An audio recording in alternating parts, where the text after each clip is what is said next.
Club Le Siècle. Le Club Le Siècle est l'un des groupes les plus discrets et influents de France, et le plus troublant est qu'il ne s'agit pas d'une simple théorie. Il existe bel et bien.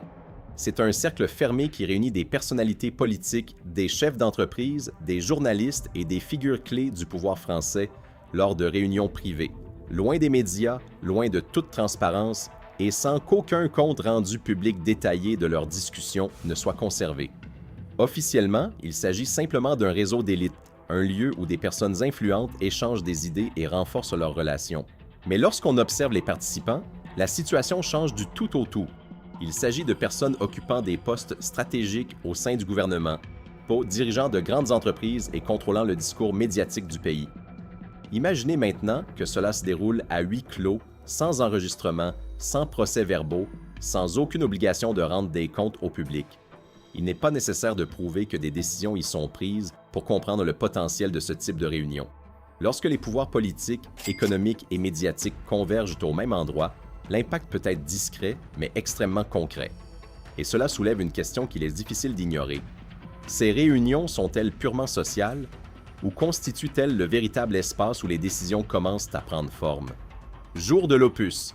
L'Opus Dei est une véritable organisation, officiellement liée à l'Église catholique, mais qui se caractérise par une discipline et une structure remarquables. Contrairement à d'autres institutions religieuses plus ouvertes, l'Opus Dei fonctionne de manière très secrète, avec des règles strictes, une hiérarchie bien définie et un contrôle important sur ses membres. Son objectif officiel est spirituel, axé sur le développement personnel et la discipline religieuse. Mais au fil du temps, de nombreuses questions ont été soulevées concernant ses activités en dehors de ce cadre. Des rapports indiquent que des membres de cette organisation occupent des postes stratégiques au sein de gouvernements, d'institutions financières et de centres de décision dans divers pays, dont la France. Ce constat n'aurait rien d'inhabituel en soi, mais la combinaison d'une influence institutionnelle et d'une structure fermée le rend d'autant plus préoccupant. Lorsqu'un groupe très organisé et doté d'une forte discipline interne accède à des postes de pouvoir, son influence cesse d'être seulement indirecte. Elle devient silencieuse, continue et difficile à cerner.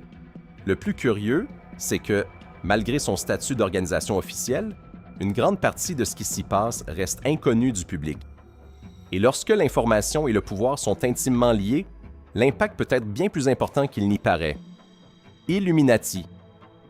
Les Illuminati sont souvent considérés comme une théorie du complot, mais leur origine est bien réelle. Apparus en Europe, ils avaient pour but d'influencer la pensée et les structures sociales en promouvant des idées spécifiques au sein de cercles restreints. Officiellement, le groupe a cessé d'exister depuis longtemps, mais le nom n'a jamais disparu. Au contraire, il est devenu de plus en plus présent dans les débats sur le pouvoir, les élites et l'influence mondiale. Aujourd'hui, les Illuminati sont constamment associés aux décisions politiques, aux mouvements économiques et même aux transformations culturelles de grande ampleur. Il n'existe aucune preuve concrète d'une approche moderne et structurée, mais la persistance du concept est frappante. Pourquoi ce nom reste-t-il associé au pouvoir dans différents contextes, pays et époques? Lorsqu'une idée perdure pendant des siècles sans disparaître, elle cesse d'être simplement de l'histoire. Elle occupe un espace étrange entre réalité et récit. Dès lors, l'essentiel n'est plus de prouver l'existence d'un groupe formel, mais de comprendre qu'une influence organisée peut exister sans qu'il soit nécessaire de lui attribuer une appellation officielle. Et c'est précisément ce qui rend cette affaire si troublante. Maçonnerie. La franc-maçonnerie est l'une des organisations les plus connues au monde, mais aussi l'une des plus méconnues. Contrairement à d'autres groupes, elle n'hésite pas à afficher son existence, mais garde secrète une grande partie de ses pratiques internes. Elle possède ses propres symboles, des rituels spécifiques et une hiérarchie structurée qui se maintient depuis des siècles. Officiellement, son objectif est philosophique et social, axé sur le développement individuel et la construction des valeurs. Mais au cours de l'histoire, elle a été liée à d'importants moments politiques et à des personnalités extrêmement influentes. Ce qui est frappant, ce n'est pas seulement son existence, mais la manière dont elle relie les individus. Lorsque des personnes détenant un pouvoir politique, économique et intellectuel font partie d'un même système fermé, cela crée un réseau d'influence qui s'étend bien au-delà des apparences. Un commandement central n'est pas nécessaire pour influencer les décisions. Les liens suffisent. Et les liens au sein d'un environnement structuré, symbolique et fermé ont tendance à être beaucoup plus forts que les liens externes. Cela transforme la franc-maçonnerie en quelque chose qui dépasse la simple organisation. Elle devient un réseau d'influence silencieux. Chevaliers Templiers.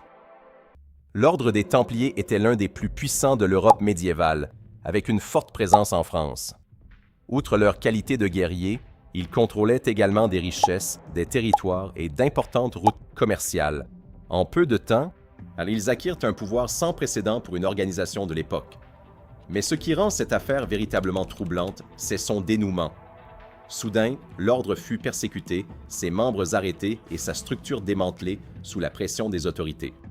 Pourtant, nombreux sont ceux qui pensent qu'il ne s'agissait pas d'une simple décision politique ou religieuse. Au cours de ce processus, des richesses ont disparu, des documents n'ont jamais été retrouvés et des informations importantes se sont volatilisées. Aujourd'hui encore, certaines théories persistent selon lesquelles une partie de l'ordre aurait survécu, œuvrant clandestinement à travers les siècles. Lorsqu'un groupe aussi puissant disparaît sans laisser de réponse claire, l'histoire ne s'arrête pas, elle se transforme simplement. Et cela soulève une question troublante. Et si une partie de cette influence n'avait jamais vraiment disparu? Crâne et OS. Skull and Bones est une société secrète américaine, mais son influence dépasse largement les frontières des États-Unis. Parmi ses membres figurent des personnalités politiques, des hommes d'affaires et des personnes qui, au fil du temps, ont occupé des postes stratégiques à différents niveaux de pouvoir. Ce qui rend ce groupe intéressant, ce n'était pas seulement l'identité de ses participants, mais aussi la manière dont ils tissent des liens par la suite. Lorsque des individus ayant évolué au sein d'une structure fermée accèdent à des postes importants, ils apportent avec eux un réseau de contacts invisible au public. Et ce réseau ne se limite pas à un seul pays. Il s'étend, il se connecte à d'autres élites. Il s'intègre à différentes structures de pouvoir. Cela crée quelque chose de bien plus vaste qu'un groupe isolé. Cela crée une toile d'influence mondiale. Et lorsqu'on commence à observer ces liens, on se rend compte que le pouvoir n'est pas centralisé. Il est réparti entre des personnes qui partagent l'accès, l'information et la proximité. Priorité de Sion, aux limites. Le prieuré de Sion est l'une des sociétés les plus controversées jamais évoquées lorsqu'on parle de pouvoir occulte en Europe. Officiellement, son origine est sujette à caution, mais les théories qui l'entourent sont extrêmement profondes et persistantes. L'idée centrale repose sur des lignées ancestrales, des secrets religieux et des documents susceptibles de bouleverser notre compréhension de l'histoire. Ce qui distingue cette affaire de toutes les autres, c'est la combinaison d'éléments tels que la religion, la politique, le pouvoir et un secret absolu. Il n'existe aucune preuve tangible d'une opération organisée, mais aucune explication simple ne permet non plus de trancher définitivement la question. Et c'est précisément ce qui la rend d'autant plus troublante. Car lorsqu'on ne peut ni confirmer ni exclure totalement quelque chose, on entre dans un autre domaine. Un domaine où le mystère cesse d'être une simple théorie et devient une possibilité. Et à ce moment-là, la question n'est plus « est-ce que cela existe ?», mais plutôt « et si c'était le cas ?»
Alors, dites-moi, laquelle de ces sociétés vous semble la plus réaliste?